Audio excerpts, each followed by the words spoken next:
Hello. So this year I finished my architecture undergraduate at the University of Cambridge, where one of my tasks was to write a dissertation on virtually any topic. The freedom was dizzying, but like many of my classmates, my research took me back home. For me, that's Stoke Newington. I knew from the start that I was intrigued by the idea of playful architecture. A word some architects reject outright, perhaps because what is design if not play? Or perhaps because they think architecture isn't play. On a more personal level, coming out of the pandemic and into adulthood, I wondered how we find the time and perhaps more importantly the space to play. All of these questions brought me to the climbing castle. Perhaps let's do a show of hands. If you've seen this building from the outside, put up your hand. Hey.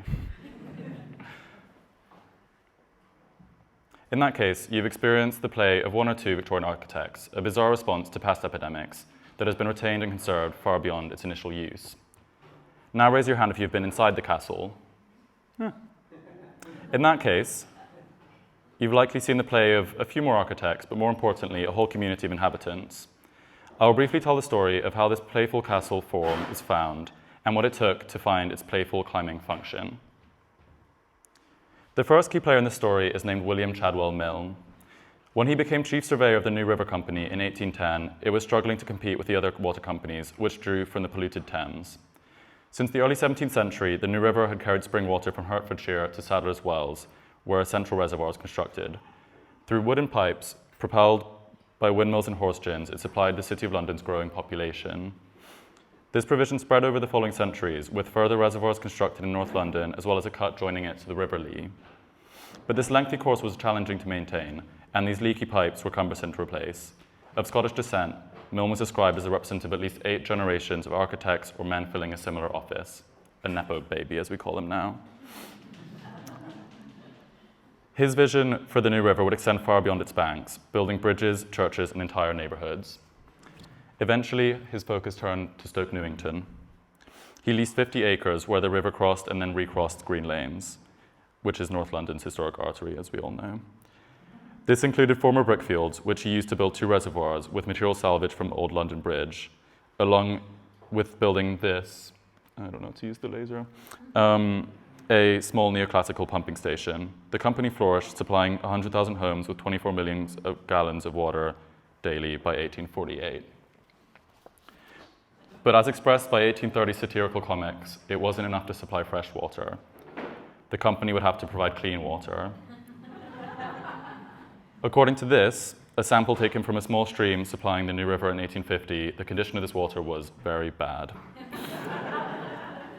The public had been outraged for decades by the contamination of London's water, rightly so, given it was causing unprecedented epidemics in the densifying urban population. Failure and then reluctance to recognize cholera as waterborne meant outbreak after outbreak. Overburdened water supplies and sewage systems were ignored by proponents of laissez-faire liberalism and antagonists to centralization. As contamination evidence grew, filtration technology developed and public outcry loudened. Conversing with these scientists, engineers, and Londoners, Milne responded in step with the government. The Metropolis Water Act was enacted in 1952, mandating the filtration and closed storage of water. The New River Company was already preparing to sand filter half of its water in Stoke Newington and store it below ground in Islington, propelled by a new, massive pumping station. The steam engine necessary to pump this quantity such a distance would be enormous. In red is a doorway for scale, over here, with stairs down to another doorway. Also for scale, a locomotive steam engine, and Milne sat in his chair. It was so large that the building and a mound would have to be constructed around it, on the top right. Oddly, Milne would design this building to resemble a castle. Also shown is the original New River Head in Sadler's Wells, up there, and the new underground reservoir in Clerkenwell, where filtered water would be stored. Creating an asymmetrical castle that borrowed Scottish and French features from the late Middle Ages and early modern period had become a signifier of Victorian authority, epitomized by Prince Albert's 1852 acquisition and subsequent renovation of Balmoral Castle up there. It was known as the Scottish baronial style. This brings us to another player in the story, Robert William Billings, author and illustrator of the baronial and ecclesiastical antiquities of Scotland. He was well versed in the style. He produced a set of etchings for Stoke Newington's pumping station upon its completion. I was unable to find these etchings, unfortunately, but pages from his book, these, may have provided inspiration. Most experts deny that he was involved in the design process, despite also being an architect by trade.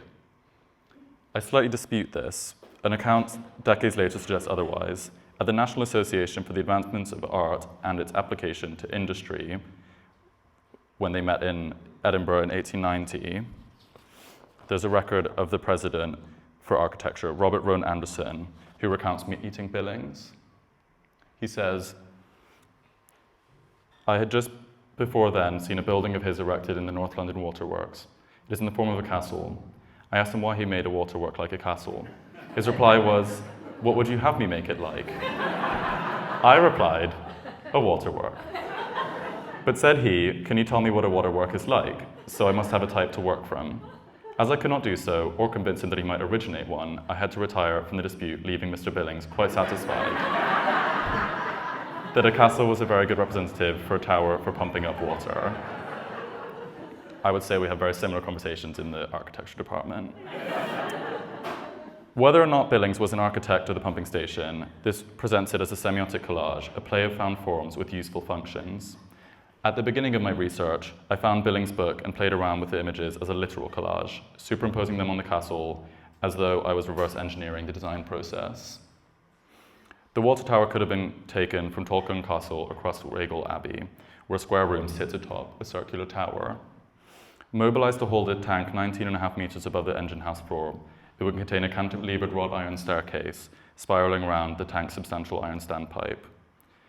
Instead of a pitched roof, which was kind of cut off, it would have a flat battlement resembling the tallest tower in the middle, the chimney. This chimney might have been based on Edinburgh castles on the left, which Billings had restored, but it might have also sort of had a juncture from octagonal to square, resembling Seaton chapels here.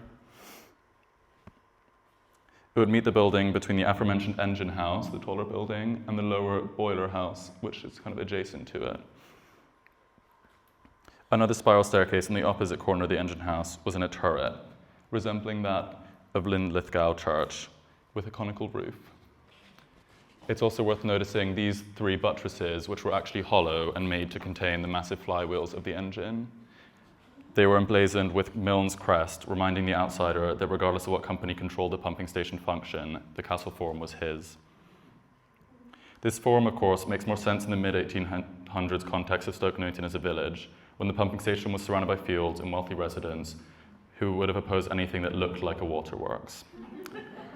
It would seem the first form of play manifested in the castle was architectural. In absence of established industrial conventions and aesthetic rules, Milne had improvised and sourced his own. It was playful by design.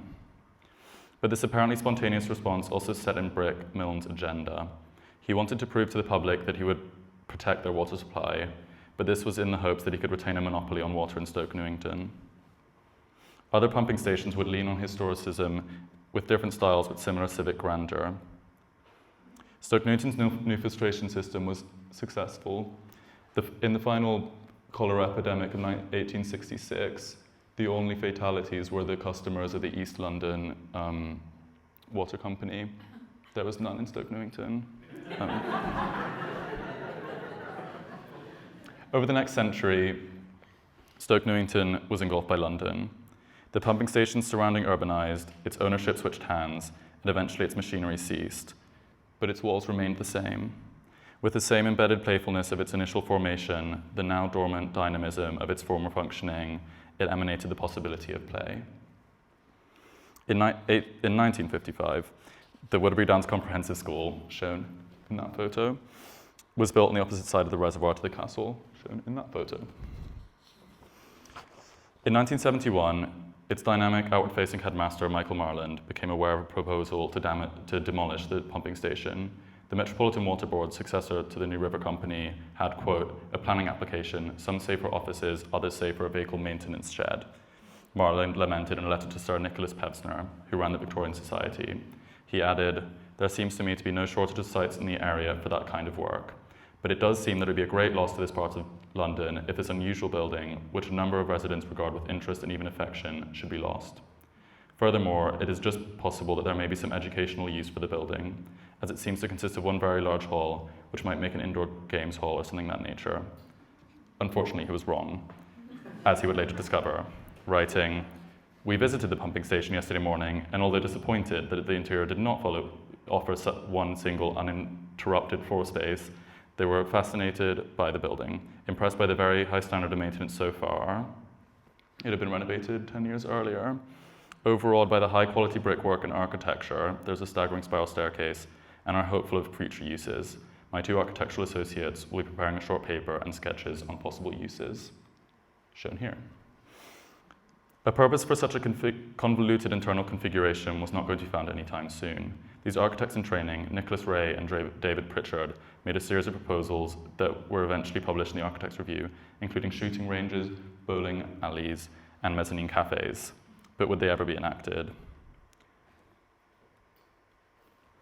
When the Department of Environment finally granted listed building status, following months of campaigning from the Victorian Society and the local community, and apathy from the council and the Education Authority, it was clear a use would still need to be found. Quote, "This does not mean that its future has been determined irrevocably." When I spoke to Ray and Pritchard earlier this year, they said that climbing had never occurred to them as a use for a building. But it is worth considering that a child's instinctual response to the castle might have been to climb it. Across post-war Britain, rural and urban climbing were growing in popularity. Everything began to be climbed. Other architects and educationalists had realized this elsewhere, creating stone structures that mimic the ruins and mountains that a young person might have chosen to climb. In the 60s, this practice was brought indoors. The brick walls of sports halls were rendered climbable with shelves, fins, and indentations, including by Dennis Lasdon, the modernist architecture of the National Theatre. When Prince Philip was asked to open the nearby Sobel Leisure Centre in 1973, he questioned the lack of a climbing wall, so one was added in brick and another in concrete. Brick and concrete freestanding structures proliferated across continents and felt like modernist mutations of the baronial and ecclesiastical that Billings had written about, or secular churches and pacifist castles. The use of timber allowed for adjustability and adaptability, with holds on the left and walls on the right that could be moved and replaced to keep climbers challenged and entertained.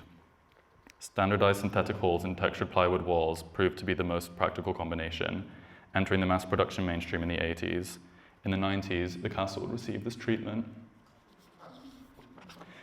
In 1993, a British Mountaineering Council survey found demand for 1 million climbing visits a year in London, far outstripping the supply of 300,000. In response, the city's post-industrial vacancy was again seized upon, this time by a civil engineer, a merchant banker, and a national ski team coach, according to The Independent, who approached a plethora of companies. As Michael Marland had 2 decades before, they hoped for a large uninterrupted space that a warehouse might offer. But for them, the Castle X pumping station was even better. The complex configuration of tall rooms and the vast wall-to-floor ratio that had frustrated Headmaster Marland, perplexing his student architects, instead electrified climbers David Rutland Stewart, Andrew Robinson, and Stephen Taylor, who hired Nicholas Grimshaw Architects, a key player in the high-tech architecture movement, which he hoped to marry with the legacy of Victorian technology in this building. The Independent illustrated the initial concept, quote, "The castle might almost have been purpose-built for the job. Inside, a tower which housed a reservoir of water used to kickstart the steam engines has a 120 feet drop that is perfect for abseiling.